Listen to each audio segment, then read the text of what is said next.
semata, ikhlas, murni, tanpa mensekutukan Allah Subhanahu wa Ta'ala, lahudin, dan beragamakan kepada Allah, hunafa, berada di jalan yang lurus bersih, tak melengkok sana, tak melengkok sini. Kemudian wayuqimus sholata wa yu'tuz zakat, mereka memberikan, menjalankan sholat dan menunaikan zakat. Dari dinul qayyim, ini adalah agama yang lurus. Jadi permasalahan yang paling utama dan yang paling pertama adalah orang harus meluruskan ibadah hatinya kepada Allah Subhanahu wa Ta'ala, iman kepada Allah Subhanahu wa Ta'ala. Sebaik apapun orang tapi tidak beriman kepada Allah. Saya mohon maaf, misalkan sering ada orang itu ngomong gini, ya kasihannya dia itu masa itu baik gitu, bukan orang Islam tapi baik, sedekahnya banyak, bantuannya banyak, akhlaknya baik, kan ada sering seperti itu. Sampai kadang sebagian orang itu bilang, wah saya nggak mau berkenan sama orang Islam. Waduh, Islam ini suka nipu, suka kemplang, suka kempro, ini dan lain-lain. Coba lihat itu, yang nggak Islam itu, mereka itu baik, bajunya keren-keren, bersih, enak dipandang, kan begitu. Ya benar. Sudah baik, apakah kalau mati mereka itu masuk surga? Wis kabeh baik, sudah baik sekali, tidak pernah nyakiti orang. Artinya kalau mereka mati dalam agamanya yang bukan Islam itu, kira-kira masuk surga apa neraka? Pasti neraka. Apa alasannya? Bukankah kalau orang baik masuk ke surga? Sering kan ada pertanyaan begitu. Mereka telah melakukan satu kejahatan yang paling fatal. Apa kejahatan yang paling fatal itu? Dia baik kepada makhluknya Allah, ciptaannya Allah, tapi mengingkari penciptanya, menyekutukan penciptanya. Semua dosa diampuni bisa, tapi mensekutukan Allah. Allah ada dua, Allah ada tiga, Tuhan ada 4, 5, 10, 20. Ini yang tidak diterima sama Allah Subhanahu wa Ta'ala. Jadi karena itu Islam dan iman itu adalah hidayah dan hidayah. Seburuk apapun orang Islam, kalau mati dalam keadaan Islamnya, insya Allah dimasukkan dalam surganya Allah Subhanahu wa Ta'ala.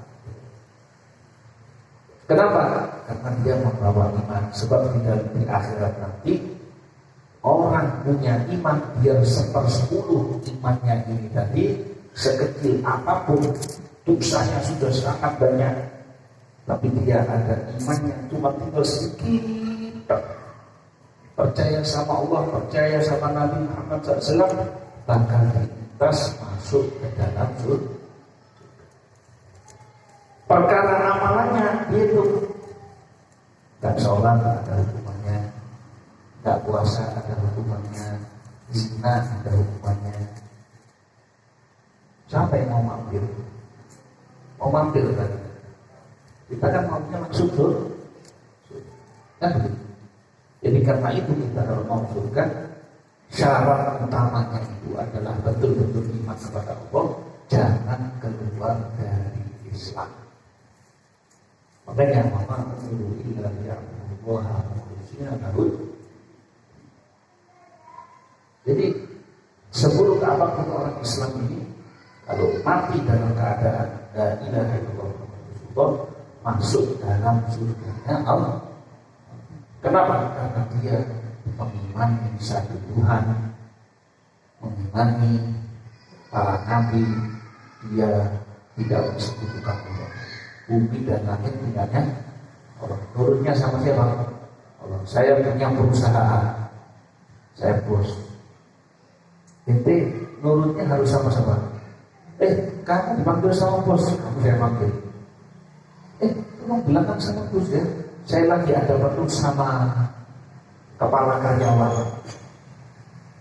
Kira-kira kamu saya hukum apa enggak? Biar kerjamu bagus, tetap kamu saya hukum. Kenapa? Karena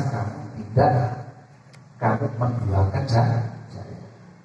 Oh, bosnya dia tuh kok ya, seorang bos mana? Dia lebih takut kepada HRD daripada bos. Paham ya? Mau itu, makanya orang itu diharuskan bersih, ikhlas kepada Allah Subhanahu wa Ta'ala. Bahkan dalam ibadah itu, seperti orang nanti menyembelih binatang kurban, kita disuruh dikasih pahala yang besar. Allah tidak melihat daging dan darahnya. Lainnya Allah tidak bisa menggapai ridhonya Allah atau bisa mencapai nilai plus di hadapan Allah. Luhumuha, daging-dagingnya hewan korban, wala dima'uha, juga bukan darahnya, walakin yang bertakwa. Tapi yang paling mencapai di sisi Allah adalah rasa kamu setia ingin berkorban untuk Allah, takwamu, takutmu kepada Allah. Secara zahir orang yang berkorban pahalanya besar. Tapi ada juga orang yang nggak mampu, nggak berkorban, derajatnya tinggi di sisi Allah Subhanahu wa Ta'ala. Dikatakan apa? Dia mengorbankan apa yang menjadi kesukaan hatinya. Hawa nafsunya dikorbankan. Mau maksiat, ya. Mau mencuri, ya. Padahal dia sangat membutuhkan misalkan. Takut. Dia yang dia cintai adalah siapa? Allah Subhanahu wa Ta'ala. Dan nilai orang ini lebih besar. Sebab ketika orang berkorban, saya sudah ambil berapa kan? Saya ambil 5. Saya sapi 1. Saya ambil 10. Nanti aku hanya cuci. Misalkan orang duit, ada satu pendapat beli meskipun itu hanya, tapi orang sekarang dibalik, punya duit beli kambing, malah beli ayam itu. Ya, jadi yang bernilai di mata Allah itu adalah takwamu kepada Allah Subhanahu wa Ta'ala. Artinya kamu berkorban sebagai bukti cintamu kepada Allah Subhanahu wa Ta'ala.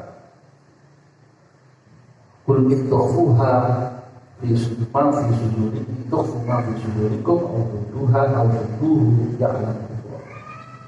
Katakan kepada mereka Muhammad, apa yang kamu sembunyikan dalam hatimu atau kamu tampakkan, maka Allah tahu. Wa ya'lamu ma fis samawati wa ma fil ardh, dan Allah mengetahui apa yang ada dalam kerajaan di langit dan di bumi. Wallahu ala kulli syai'in qadir, dan Allah Maha mampu atas segala sesuatu. Ini ayat menjadi modal utama bagi orang yang ingin dekat sama Allah. Manusia itu harus jadi dirinya sendiri. Yang penting bagaimana hubungannya dia dengan Allah. Jangan bingung apa kata orang. Jangan bingung apa kata orang. Yang penting tidak bikin susah. Dan yang paling penting lagi adalah hatinya itu selalu ingat kepada Allah, taubat kepada Allah, ya, tunduk kepada Allah. Hari ini saya maksiat, bertobatlah kepada Allah. Besok maksiat lagi, taubat kepada Allah. Dan seterusnya seperti itu. Oh, Masya Allah, ada orang ahli sholat, ada orang ahli Quran, ada orang ahli zikir, ada orang ahli ibadah, Masya Allah. Tapi suka diceritakan, aku alhamdulillah setiap hari saya berpuasa. Tujuannya supaya dapat pujian dari orang. Oh, kata orang, cari pahala dari orang itu. Cari pahala lebih kepada orang yang kamu kan cari tepuk tangan. Biasanya kalau yang ditepuk tangan ini apa namanya? Kenyataan apa drama? Drama. Jadi hidup itu bukan drama, meskipun kata orang hidup adalah panggung sandiwara. Tapi urusan pahala dan urusan dosa itu kenyataan. Jadi paling penting adalah mempertahankan hati untuk tetap akhlak sama Allah Subhanahu wa taala. Menjaga hati untuk terus tunduk kepada Allah Subhanahu wa taala. Dan Allah Maha mampu atas segala sesuatu. Saya sekarang duduk di sini ngajar. Apakah nanti suatu saat bisa nggak saya nantikan duduk situ, kamu duduk sini? Bisa. Banyak para ulama dulu ngajari muridnya, lama-lama dia yang jadi muridnya. Ya, dan itu bukan suatu hal yang jelek, bukan suatu hal yang nggak bisa.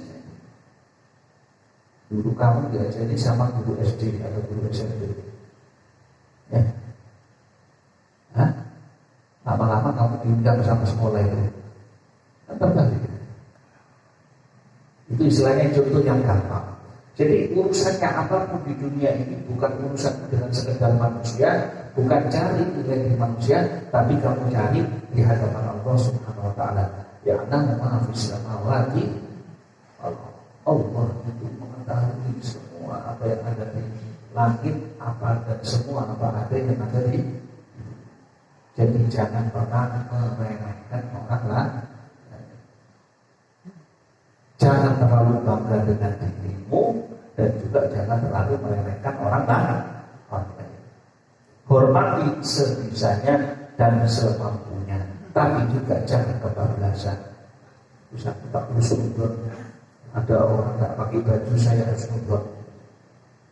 Ada yang nudon. Harus nudon ojo-ojo itu wali. Ya itu wali. Ya kok harus benar-benar. Jadi begitu. Ini namanya kebablasan. Nah, ya. Jadi hati itu sangat penting untuk kita jaga. Wajib.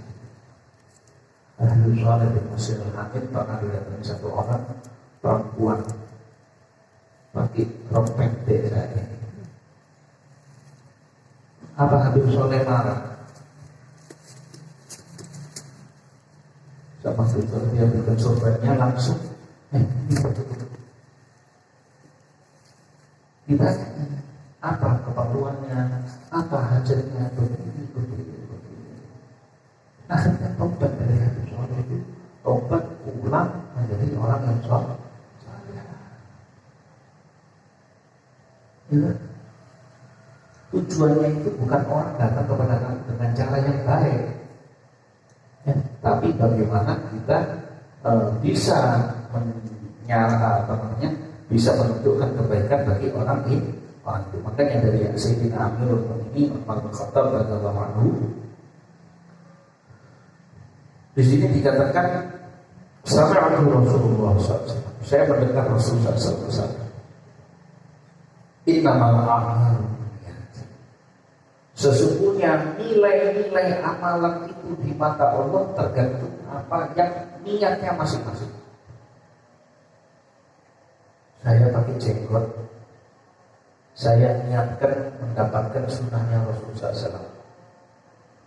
24 jam dipahalai terus kamar mandi. Saya pakai kopiah, pakai gini, niatnya keren-kerenan.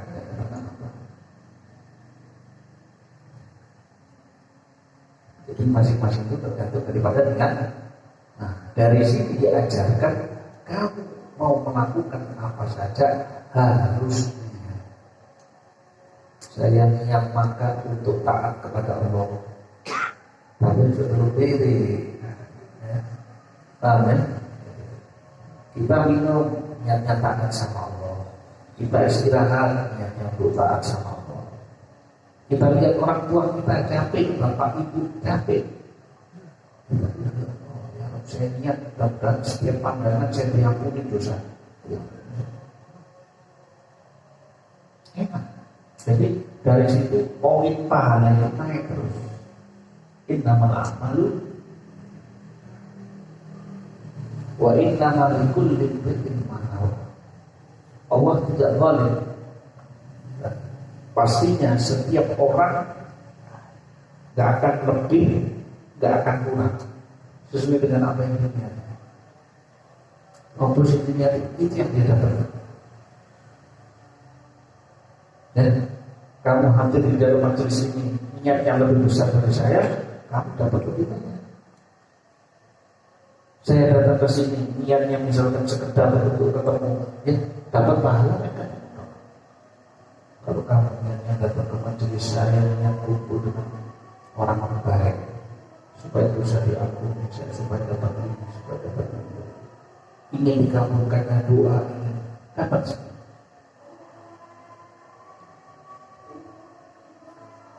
Jadi kita ada sendirian. Wa innamal likulli imri'in ma nawa. Kemudian Nabi SAW kasih contoh, faman-kana hijratuhu ila Allah wa rasulih fa hijratuhu ila Allah wa rasulih. Dulu itu amal paling berat hijrah dari Mekah ke Madinah. Karena perjalanan sekian minggu, ya, dan capek, khawatir. Barang siapa yang niat hijrahnya itu kepada Allah dan Rasulnya, maka yang balesi nanti Allah dan Rasulnya. Apa yang bisa dibalasi sama Rasulullah? Dapat ridhonya Nabi, diridhoi sama Allah. Wa man kana hijratuhu li dunya yusibuha ayat ra'at yusibuha wa hijratuhu ila ma hajara ilaihi. Barang siapa orang yang niat hijrahnya itu untuk tujuan duniawi. Ada satu sahabat itu namanya Qais. Dia hijrah karena memang kepingin satu wanita. Wanita ini belum sempat menikah di Mekah, akhirnya di Madinah. Dia bilang kalau kamu hijrah, itu nanti gak nyangka ya sudah berangkat. Nanti kita. Misalkan dia berangkatnya untuk bicara, untuk perdagangan, supaya untuk mendapatkan daripada materi dunia.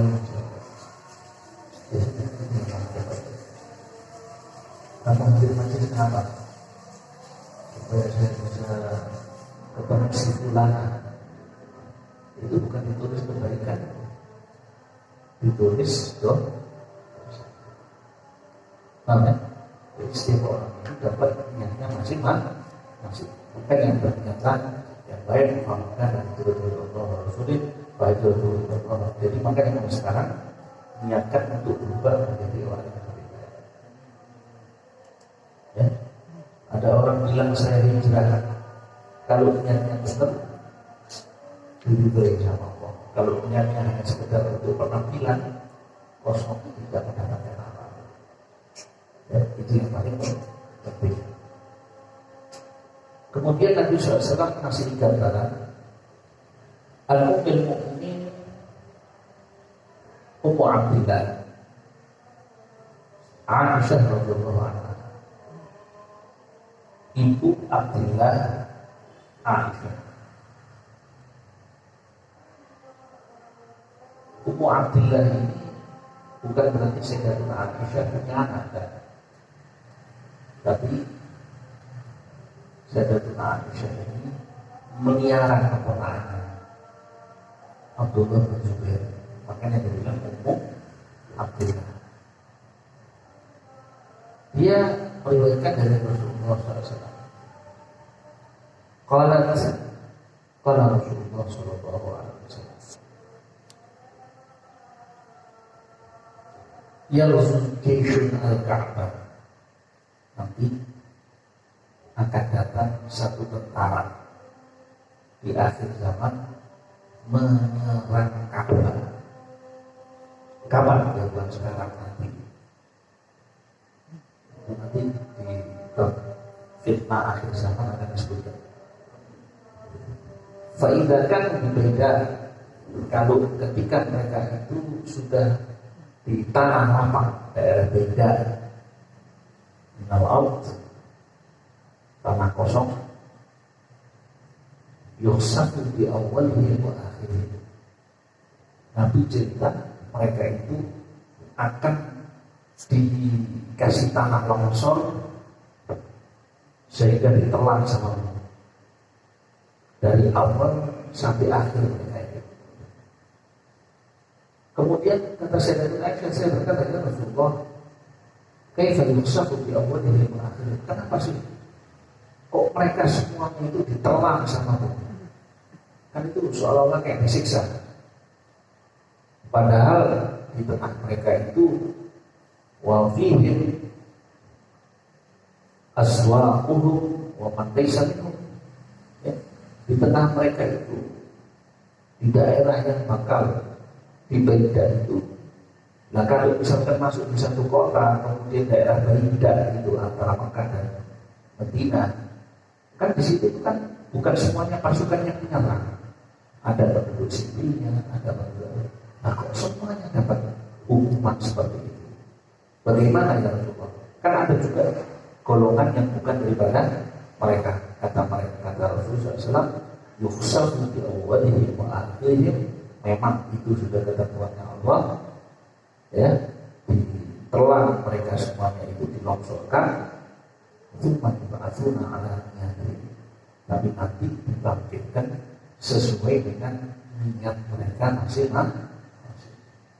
Yang mau menyerang Ka'bah dihukum, yang penduduk sipil yang nggak salah tidak dihukum. Ini lafaz daripada Al-Imam Bukhari. Ya. Jadi kemudian Nabi SAW juga mengatakan la hijrah ba'dal fath. Setelah menaklukkan kota Mekah, Fathu Mekah, sudah tidak ada lagi namanya hijrah. Artinya pindah dari tempatnya orang kafir ke tempatnya orang Islam. Kenapa? Sebab setelah menaklukkan kota Mekah semuanya sudah jadi Islam. Walakin jihad dunia yang tersisa berpahala itu adalah jihad berperang, bukan perang sesama muslim, tapi berperang dengan orang non-muslim yang mau nyerang kaum muslimin. Jadi, saya harus perang sama orang non-muslim. Kok tahu boleh lewat di sawah lagi, boleh? Ya, tidak boleh kita mendolimi walakin jihadun dunia, ya. Fa'in tastakfirtum fanfiru. Maka itu kalau kamu sudah ada panggilan jihad dan memang itu sesuai dengan tata cara daripada syariat, maka segeralah kamu siap-siap untuk berjihad.